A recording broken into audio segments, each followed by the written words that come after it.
सभी साथियों को नमस्कार, राम राम। आज जो आरपीएससी ने पेपर करवाया है ग्रेड सेकंड का, उसमें जो फर्स्ट पेपर था 100 क्वेश्चन पूछे गए थे। तो उसमें राजस्थान से संबंधित जो जो क्वेश्चन पूछे गए हैं वो इसलिए ज़रूरी है क्योंकि रिट मेंस का आप देंगे तो उसमें राजस्थान से संबंधित प्रश्न आएंगे। तो पूरा पेपर हल करेंगे तो बहुत टाइम लग जाएगा और बीच बीच में क्वेश्चन है, तो जो जो क्वेश्चन हम अपने काम के हैं वो फटाफट इस वीडियो में रिकॉल करेंगे। एक बार आपको माइंडली देखना कि इस टॉपिक से ऐसा क्वेश्चन आया है, इस तरह का क्वेश्चन आरपीएससी ने बनाया है।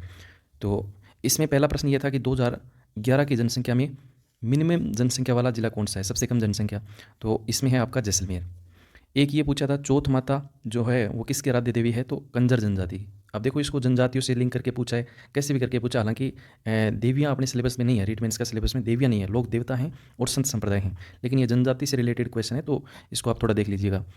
दिलवाड़ा का प्रसिद्ध जो मंदिर है वो अबू पर्वत, ये आप सब लोग जानते हैं।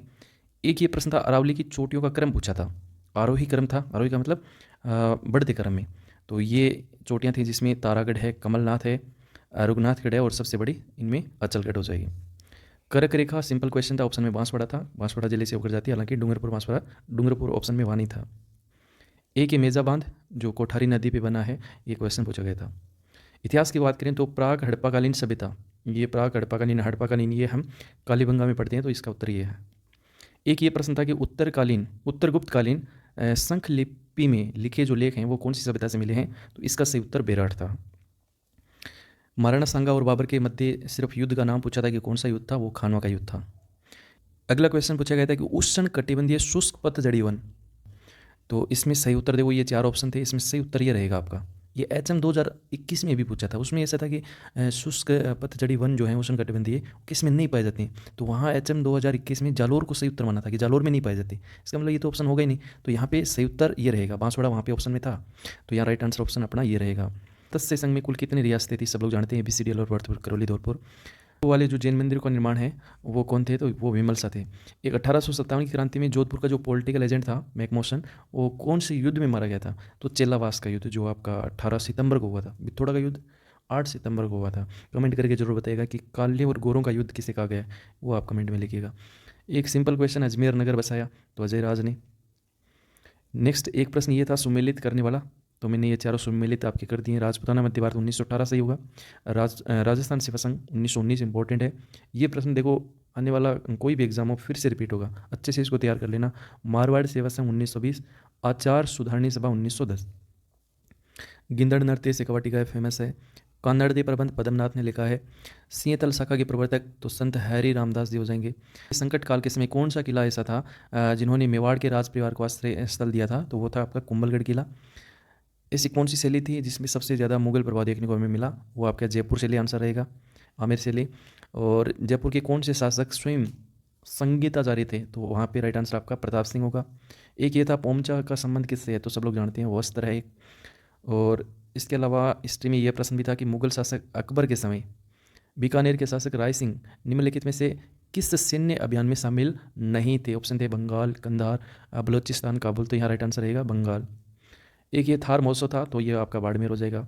करवा चौथ, तो कैसे करवा चौथ, कैसे कृष्ण, कैसे कार्तिक, और आपका चतुर्थी हो जाएगा। एक मुंशी त्रिलोकचंद माथुर का संबंध प्रजामंडल से संबंधित है, तो ये हो जाएगा आपका करौली प्रजामंडल। इसके बाद पॉलिटी के कौन कौन से क्वेश्चन पूछे गए, तो उसमें एक प्रश्न ये था कि ऐसा कौन सा मुख्य सचिव था जिन्होंने मुख्यमंत्रियों के साथ सबसे ज़्यादा काम किया, यानी सर्वाधिक कार्यकाल बिताया, तो वो आपका था VBL माथुर, यानी विपिन बिहारी माथुर। एक प्रश्न ये था कि राजभवन राजस्थान में इन्फॉर्म्स पोर्टल का प्रारंभ किया गया था, मतलब कौन से राज्यपाल के दौरान ये किया गया था, तो राइट आंसर रहेगा आपका कलराज मिश्र। एक क्वेश्चन ये था कि इनमें से संगत कौन सा है, एक तरफ आपके राज्यपाल दे रखे थे और दूसरी तरफ आपके मुख्यमंत्री, यानी कौन से राज्यपाल के टाइम मुख्यमंत्री थे, ऐसे कुछ प्रश्न था। तो संपूर्णानंद मोहनलाल सुखाड़िया बिल्कुल सही है। OP मेहरा के टाइम शिवचरण माथुर मुख्यमंत्री थे। निर्मल चंद जैन के राज्यपाल के समय आपके अशोक गहलोत थे। तो यहाँ इसका जो सही उत्तर है वो आपका ऑप्शन 1 रहेगा। इसके बाद अगला प्रश्न ये था कि ऐसे कौन से मुख्यमंत्री थे जो भ्रष्टाचार उन्मूलन समिति के सदस्य रहे, तो वहाँ पे राइट आंसर आपका टीकाराम पालीवाल था। राजस्थान का महाधिवक्ता जो विधानसभा की कार्यवाही में भाग ले सकता है, ऐसा आर्टिकल कौन सा है, तो आर्टिकल 177 भाग ले सकता है, लेकिन वो सदन का सदस्य नहीं है, तो मत नहीं दे सकता। ये चीज़ आप जानते होंगे पहले से। RPSC के कार्यवाहक अध्यक्ष के पद पर नहीं रहे, ऐसा क्वेश्चन था, मतलब पॉलिटी बड़ी अच्छी शानदार लेवल की थी। तो इसमें आपका मीणा थे, टाक भी थे, जोशी भी थे, पिलानिया ये नहीं थे। आपका राइट आंसर ऑप्शन A था, जो भी है ऑप्शन। इसके बाद देखो राज्य मानवाधिकार आयोग मिनिमम कार्यकाल अवधि मतलब सदस्य के रूप में, न कि अध्यक्ष के रूप में पूछा था। तो इसमें था आपका नमो नारायण मीणा। हम बेसिकली क्या पढ़ते हैं, एक तो अध्यक्ष पढ़ते हैं, कार्यवाहक पढ़ते हैं, लेकिन क्वेश्चन देखो सदस्य वाले भी, उसमें भी सबसे कम कार्यकाल। तो सोच सकते हो आरपीएससी ने मतलब इस लेवल का क्वेश्चन भी यहाँ दिया है। राजस्थान पंचायती राज अधिनियम 1994 की ऐसी कौन सी धारा है जिसके तहत जो आपकी पंचायती राज संस्था है उसको विघटित अपन कर सकते हैं, विघटित करने की शक्ति होती है। तो लास्ट में 94 है, तो 94 ही हो जाएगा आपका सही। इसके बाद देखो अगला है राजीव गांधी ग्रामीण ओलंपिक की है, ये चर्चा का विषय था खेल वाला। तो इसमें पूछा था, वही अपन सोच रहे थे कि ऐसा क्वेश्चन आ सकता है। तो उसमें फुटबॉल जो 6 खेल थे उसमें फुटबॉल नहीं था, ये आपका उत्तर था।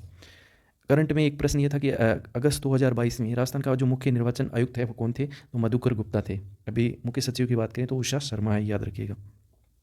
अच्छा, एक ये MADA माडा जो जनजातियों के लिए कार्यक्रम था, इसकी सन पूछी थी। तो ये इसका प्रारंभ 1978 79 से हुआ था। वर्तमान में ये राजस्थान के 13 जिलों में, जिसमें आपका हाड़ौती का क्षेत्र है, जयपुर के नीचे टोंक है, इधर सिरोही है, सवाई माधोपुर है, धौलपुर की साइड है। तो ऐसे कुछ ज़िले हैं जिनमें जनजातियों के लिए ऐसा कार्यक्रम लागू किया गया, जिसमें मतलब धरातल स्तर पे, व्यक्तिगत स्तर पे उनको मदद मिल सके।